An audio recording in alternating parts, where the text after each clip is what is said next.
ಕ್ರಿಸ್ತನಲ್ಲಿ ಪ್ರೀತಿಯುಳ್ಳ ದೇವಜನವೇ, ನಿಮ್ಮೆಲ್ಲರನ್ನು ಯೇಸುವಿನ ನಾಮದಲ್ಲಿ ವಂದಿಸುತ್ತೇನೆ. ಹೇಗಿದ್ದೀರಾ? ನೀವೆಲ್ಲರೂ ಚೆನ್ನಾಗಿದ್ದೀರಲ್ವಾ?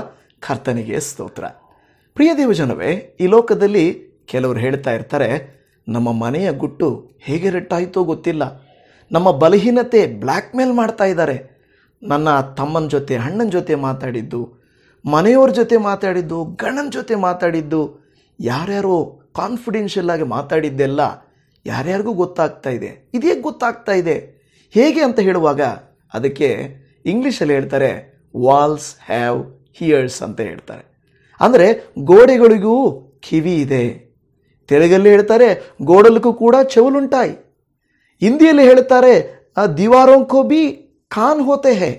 ತಮಿಳಲ್ಲಿ ಹೇಳ್ತಾರೆ ಸೂರ್ಯಗಳು ಕೂಡ ಕಾದು ವೆಯ್ತಪಟ್ಟಿರಕುಂ ಅಂತ ಹೇಳ್ತಾರೆ. ಅಂದರೆ ಬೇರೆ ಬೇರೆ ಭಾಷೆಯಲ್ಲಿ, ಮಲಯಾಳಮಲ್ಲಿ ಹೇಳ್ತಾರೆ, ಮರಾಠಿಯಲ್ಲಿ, ಎಲ್ಲ ಭಾಷೆಯಲ್ಲಿ ಉಪಯೋಗಿಸ್ತಾರೆ. ಗೋಡೆಗಳಿಗೂ ಕೂಡ ಕಿವಿ ಇದೆ. ಇದೇ ನಿಜವಾಗಿಯೂ ಗೋಡೆಗಳಿಗೆ ಕಿವಿ ಇದೆಯಾ? ನೀವು ನೋಡ್ತೀರಿ, ಈ ಚಿತ್ರಗಳನ್ನು ನೀವು ಗಮನಿಸಿದ್ದೀರಲ್ವಾ?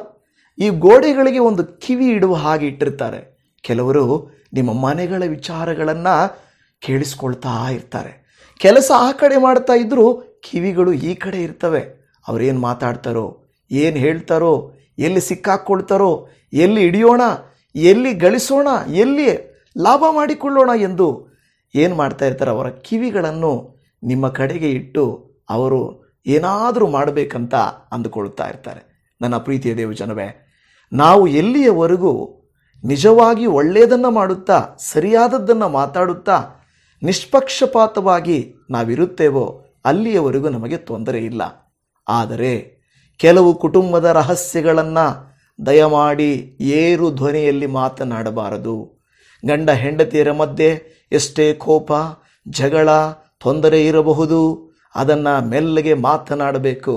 ಮಕ್ಕಳ ಮುಂದೆ ಅರಚಬಾರದು, ಮಕ್ಕಳ ಮುಂದೆ ಜಗಳವಾಡಬಾರದು, ಮಕ್ಕಳ ಮುಂದೆ ಮಾತಾಡಬಾರದು. ಮಕ್ಕಳು ಹೇಳ್ತಾರೆ ಅಂತಲ್ಲ, ಅವುಗಳು ಕೂಡ ಕಲಿತವೆ ಎಂಬುದಾಗಿ.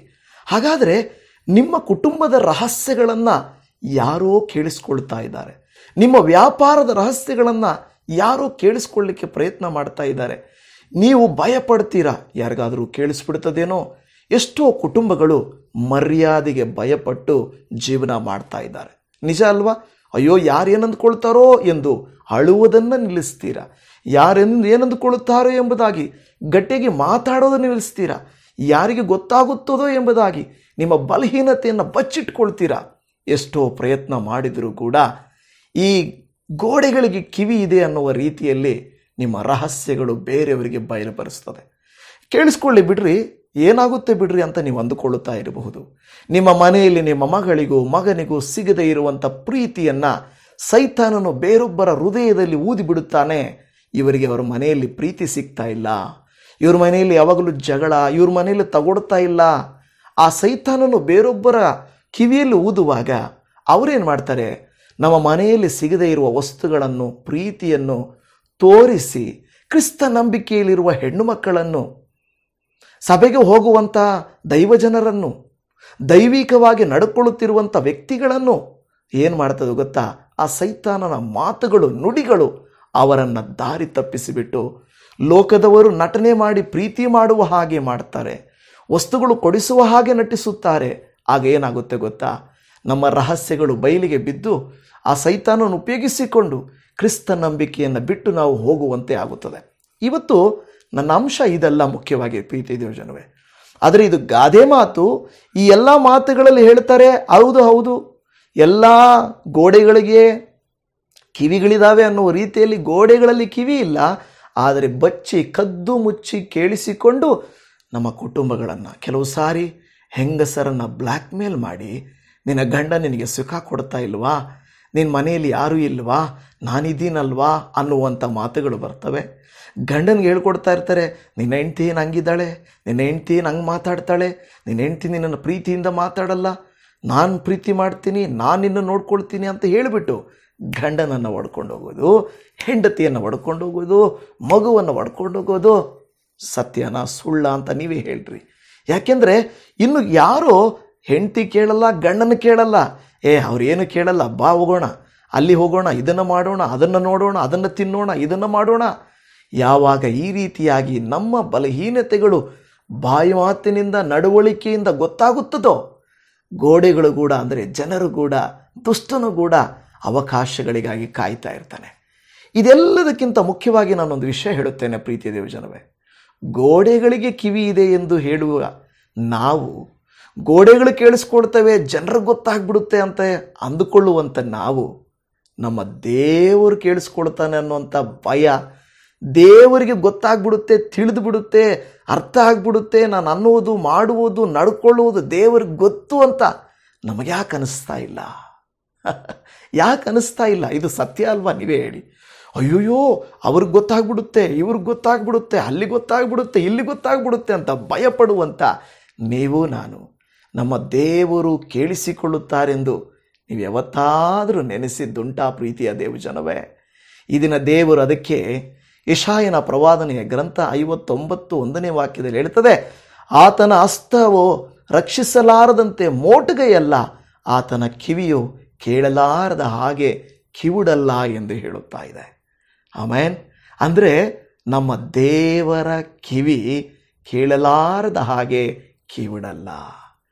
ಇದನ್ನು ಗೋಡೆಗಳೇ ಕೇಳಿಸ್ಕೊಳ್ತವೆ. ಒಂದು ಮರ ಕೇಳಿಸ್ಕೊಳ್ಳುತ್ತೆ, ಒಂದು ಕಲ್ಲು ಕೇಳಿಸ್ಕೊಳ್ಳುತ್ತೆ, ಒಂದು ಪ್ರಾಣಿ ಕೇಳಿಸ್ಕೊಳ್ಳುತ್ತೆ, ಒಂದು ಪಕ್ಷಿ ಕೇಳಿಸ್ಕೊಳ್ಳುತ್ತೆ ಅಂತ ಇಷ್ಟೊಂದು ದೃಢವಾಗಿ ನಂಬಿರುವಂಥ ನಮ್ಮ ಜೀವಿತದಲ್ಲಿ ನಮ್ಮ ದೇವರು ಕೇಳಿಸ್ಕೊಳ್ತಾನೆ ಅಂತ ಮಾತ್ರ ನಮಗೆ ಯಾಕೆ ಅನಿಸ್ತಾ ಇಲ್ಲ? ಗಾದೆ ಮಾತು ಹೇಳುವಾಗ ಸತ್ಯನಪ್ಪ, ನಿಜಾನೇಪ್ಪ, ಹೆಂಗೆ ಗೊತ್ತಾಗ್ಬಿಡುತ್ತೋ, ಏನಾಗ್ಬಿಡುತ್ತೋ ಅಂತ ನಾವು ಅಂದುಕೊಳ್ಳುವಾಗ ನಮ್ಮ ದೇವರು ನಮ್ಮ ನುಡಿಗಳನ್ನು ಕೇಳಿಸಿಕೊಳ್ಳುತ್ತಾರೆಂದು ನಾವು ಯಾಕೆ ನಂಬುತ್ತಿಲ್ಲ? ನನ್ನ ಪ್ರೀತಿಯ ದೇವಜನವೇ, ಕರ್ತನು ನಿಮ್ಮ ಪ್ರಾರ್ಥನೆಯನ್ನು, ನಿಮ್ಮ ವೇದನೆಯನ್ನು, ನಿಮ್ಮ ತಪ್ಪುಗಳನ್ನು, ನೀವು ಮಾಡಿರುವ ಮಿಸ್ಟೇಕ್ಸನ್ನು ದೇವರು ಕೇಳಿಸಿಕೊಳ್ಳುತ್ತಾರೆ.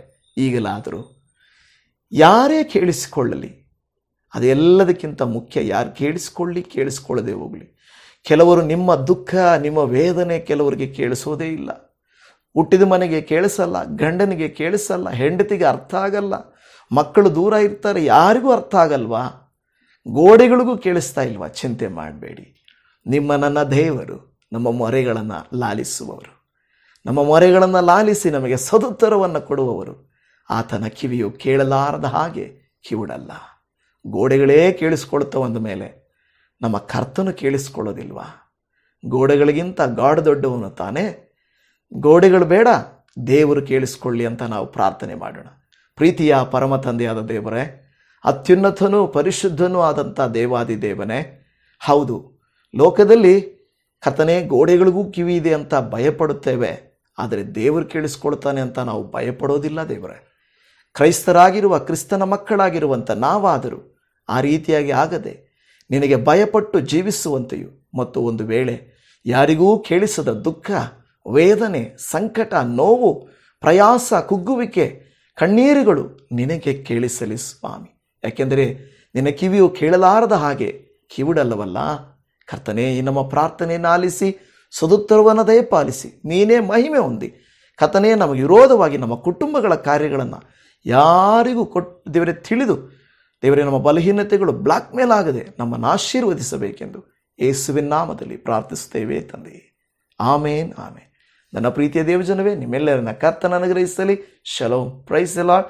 ದೇವರ ಚಿತ್ತವಾದರೆ ಮತ್ತೆ ಸಾಯಂಕಾಲ ಇನ್ನೊಂದು ಆಲೋಚನೆಯೊಟ್ಟಿಗೆ ದೇವರ ವಾಕ್ಯಕ್ಕೆ ಸಂಬಂಧಪಟ್ಟ ಹಾಗೆ ನಿಮ್ಮೊಟ್ಟಿಗೆ ಬರುತ್ತೇನೆ. Praise the Lord. ಶಲೋಮ್.